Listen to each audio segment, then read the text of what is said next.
Hey pre-calc students, welcome to your week 4 assignment. Mr. Tan here to explain a few things. First, want to make sure you know how much I miss you. Hope we're all doing well. I wanted to share a couple pictures of some things going on last week in my classroom.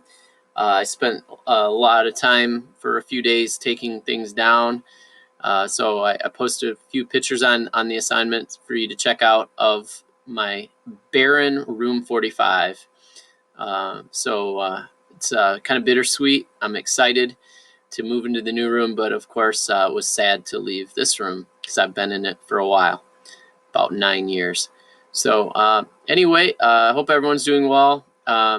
First thing you're going to do in this week's assignment is tell me about what's next. So there's a couple questions there to start about next year, and then moving on into some math.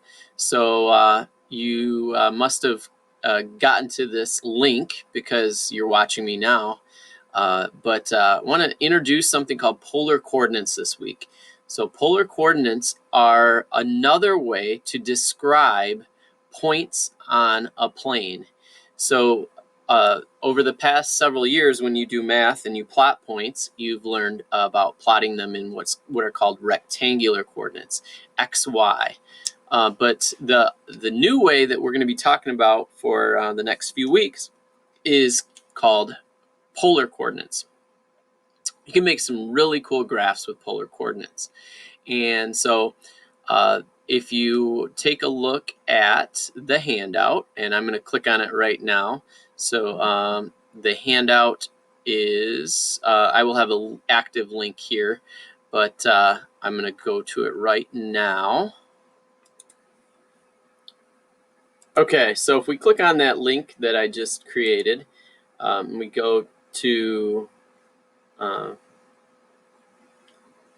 this.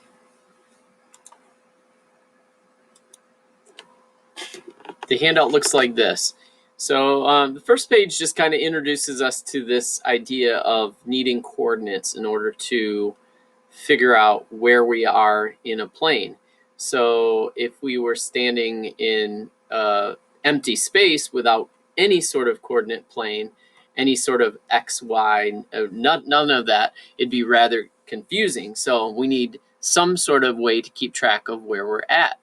And so what you're going to do on the assignment after you read through that first page is you're going to go to what's called the polar coordinate boat game. So when you click on this, it's the idea is I'm going to demonstrate right now.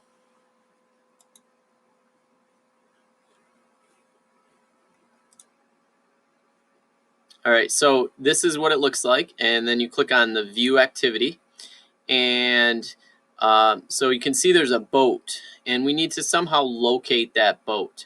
And the way we're going to do that is we're going to change our angle. So if you click on this spot, and it allows you to change your angle. Maybe, there we go.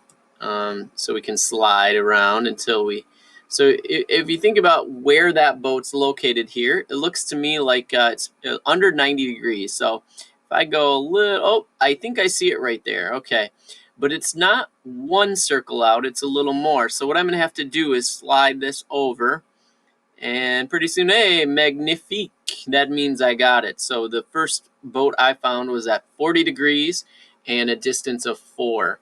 Now, when you do this, hopefully you'll get some different coordinates for your boat. It randomizes where it puts the boat in the game. So you're going to try this at least, I believe, 3 times, and you're going to write down where those coordinates are. One of the things that trips students up a lot in this game is how do I get another boat? So there's a little arrow up here. See that arrow? You're going to click on that, the circular arrow, and it reloads it and puts the boat in another spot. So you're going to continue to do that at least 3 times and write those coordinates down. You should do enough where you start to really see what's going on. So you can see that we're looking at the angle and the distance. Then as you move on through this handout, the next part of this asks us to think about a point in general on the plane. Now, this is pretty small and it's sort of difficult to see on the screen here. So this is the point 4,2, and I believe most of these will give you the coordinate. It might be kind of tricky to read those. So if you can't read any of them, just send me an email and I'll let you know for sure what they are. But this one is the point x is 4 and y is 2. So we want to think about kind of in general how to do that. So I'm going to show you up here. So if we have some point x, y, and we want to think about the coordinates of that in terms of an angle and a radius. So now when we do polar coordinates, in polar coordinates, we always have what's called the radius, r, and that's just defined as the length from the origin out to the point. We also have this angle, theta, and this is always going to start here at 0 on the coordinate plane, and it goes counterclockwise like that in the positive direction. That would be positive. You could go this direction clockwise, and that would be negative. And that will give you wherever you are located angle-wise. So whenever we write polar coordinates, we always need to write an r and a theta. And we usually write it in that order, radius and theta. Now, another name for that radius is distance. So that's that first problem that you have there. I'm going to work through it with you together. And we're going to think through it together. So if I know that I have a point that's over 4 and up 2, so I'm gonna put a point there. What we're gonna want to do is think about a right triangle. So that right triangle, if I extend this radius out, if I drop straight down to create the right triangle, we know two sides of that triangle. We know that the side over here is 2, and we know that the side over here is 4. And so you can see that in general, this bottom length here is x and this is y. So this is a reference triangle similar to what we've seen in other trigonometric problems. So we also have an angle measure, theta. And so our task in these problems is to figure out what r is and what theta is. So first of all, let's start with r. So I know this is a right triangle. So think about a theorem that would help you figure out r. So again, if we were in class, I'm sure several of you would be shouting, Pythagorean Theorem, Pythagorean Theorem. So, and then I'd say, yeah, that's right. So we know that r squared has to equal x squared plus y squared, okay? So if I say at r squared in this problem has to equal 4 squared plus 2 squared, then I know that r would have to equal the square root of these, so 16 plus 4. So it's going to be equal to the square root of 20, okay? Now, this one is a nice square root. You could simplify it. So we know that the square root of 20 can be simplified to square root of 4 times 5 or 2 root 5. So if you see something like that where you can simplify those radicals, go for it. And then the theta is our next thing we have to figure out. So to figure out that theta, we are going to use inverse trig function. So this is how this connects to what we did last week. So I know that if I take the tan of theta in this problem, tan of theta is 2 over 4 because tan is opposite over adjacent. So 2 over 4. So in order to figure out that theta, I'm going to just do theta is going to be tan inverse of 2 over 4. Now you could reduce that to a half and get the same answer. That part really doesn't matter. And then I'm going to go to Desmos and I'm going to figure out what arctan or tan inverse of 2 over 4 equals. So let's do that right now. So theta equals, and you can do this in radians or degrees. That part really doesn't matter unless it specifies what angle measure to use. So let's do that right now. Just a minute. All right, so I'm in Desmos, and I have that the arctan of 2 over 4 is 0.463 or 0.464 in radians. And if I wanted to change that into degrees, I could easily do that by, first I gotta shift me over here so I can see what's going on. So I'm going to change it to degrees, and then I could try that same thing again. Oh, it's changed it automatically. Perfect. So it's 26.565 degrees. So when we think about where that is located, so you could easily plot the 0.24. Actually, I have that wrong. 42. And think about where this, this angle, does that seem reasonable? About 26 degrees. And it does seem reasonable because we know that it's less than 90, actually less than 45 degrees for sure, because 45 would be like up here somewhere. So you can always make sense of those answers. So I would say in this one that the angle measure is 26.565 degrees, or again, you could use the radian measure. Now, I want to do one other example with you because that first one worked out nicely because it was in the first quadrant. So let's take a look at one more together. So this next problem you can see is in the second quadrant. It looks like the point is located at -3, and then it's up 2. So we're going to do that same sort of thing that we did before. So let's plot that together. All right, so if we plot that point and we think about where that's located, first of all, I got to get rid of this work. All right, so if I know that I got to make a bigger second quadrant. All right, so this is -3, so -3 and then up 2. So we have a point right about in here somewhere. And this is, if we draw our reference triangle, it's going to look something like this. And we know that this side over here is -3, and this side is 2. We know this is r, and this is theta. So that's kind of what we're thinking through here. Actually, I want to make sure you understand the theta that we're trying to describe, or the angle we're trying to describe, is this theta. So how far do I need to go in order to get to that angle? That's kind of an important detail. So, all right, so r squared, again, has to equal 2 squared plus -3 squared. And so in this one, r squared has to equal 4 plus 9, or r squared has to equal 13. That tells us r has to be the square root of 13. Now, if you wanted to kind of generalize that process, you could just say r is going to always be the square root of x squared plus y squared.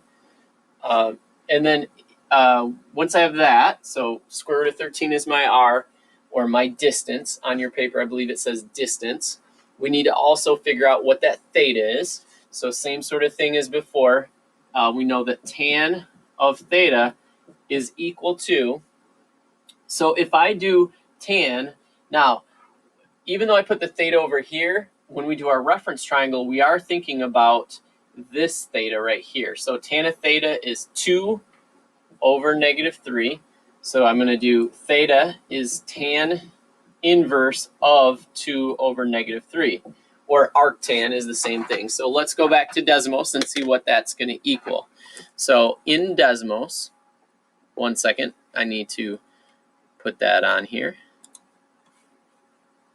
So we're in Desmos. I just changed it to degrees, and I did arctan of 2 over -3, and I got -33.69 degrees. So if we do that point on here, you can see -2, 3.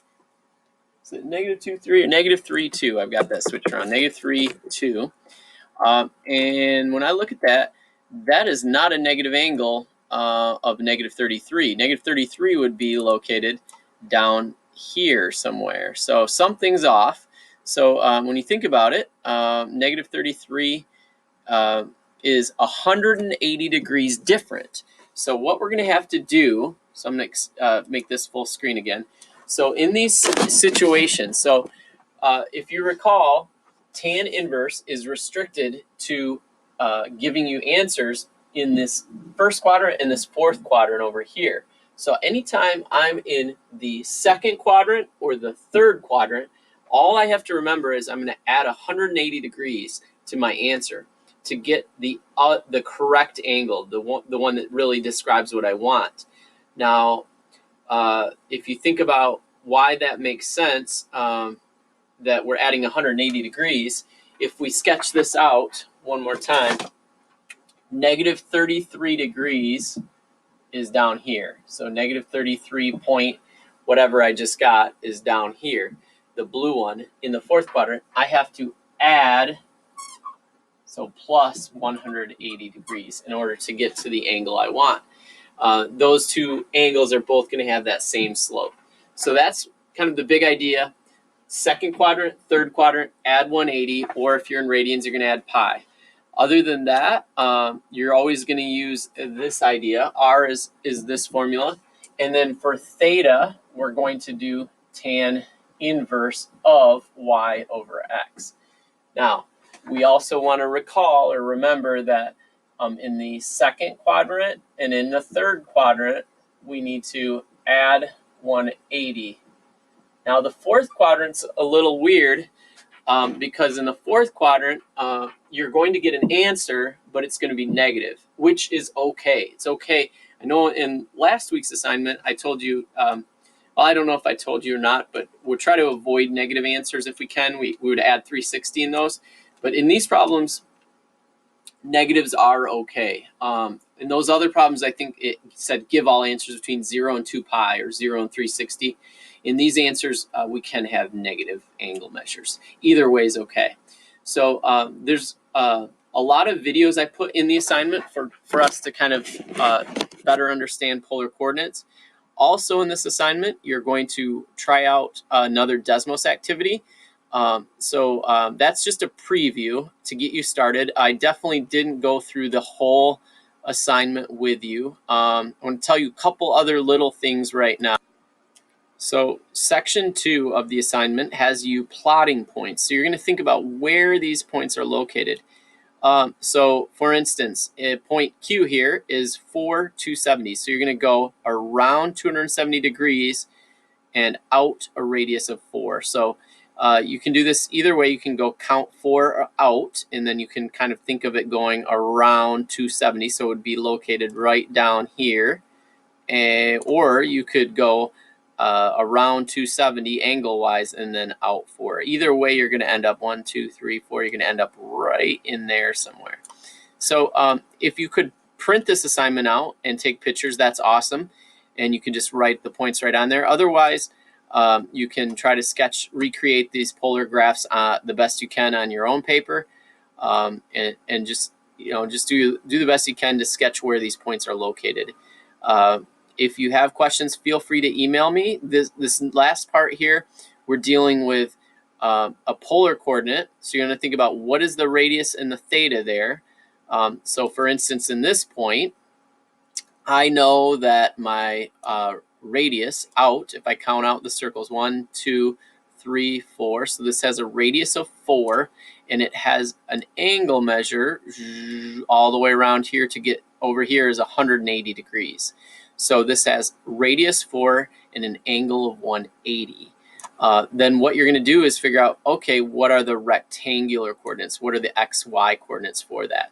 Similarly, here, what I would recommend is that you think of that reference triangle here. So you think about, if I draw a straight line down, and then I think about what is the x and what is the y. So in this one, I know that the hypotenuse or the radius is 2. So I know that that's 2. I also can tell that this angle measures 45 degrees. And then from there, if I sketch that out, I should be able to figure out what x and y equal. So my advice on these problems is to draw those reference triangles.